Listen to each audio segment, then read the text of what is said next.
আপনি কি জানেন, যখন কোনো ছোট বাচ্চা মারা যায় তখন মহান আল্লাহ তাআলা ফেরেশতাদেরকে কি বলে তা জানার আগে আপনি যদি এই ছবিটিকে ভালোবেসে থাকেন তাহলে ভিডিওটিতে একটি লাইক এবং চ্যানেলটি সাবস্ক্রাইব করুন। তো যখন মালাকুল মাউত কোনো ছোট বাচ্চার রুহ কবজ করে আল্লাহর কাছে নিয়ে যায় তখন আল্লাহ তাআলা মালাকুল মাউতকে বলে, হে মালাকুল মাউত, তুমি কি আমার বান্দার ছোট বাচ্চার রুহ কবজ করে নিয়ে এসেছ? তখন মালাকুল মাউত বলে, জি হ্যাঁ। তখন আল্লাহ তাআলা পুনরায় বলেন, তুমি কি আমার বান্দার কলিজার টুকরাকে নিয়ে এসেছ?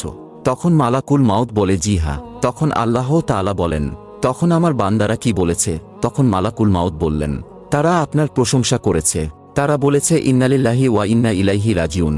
তখন আল্লাহ তাআলা বললেন, আমার সন্তানহারা বান্দাদের জন্য জান্নাতের মধ্যে একটি গৃহ নির্মাণ করো।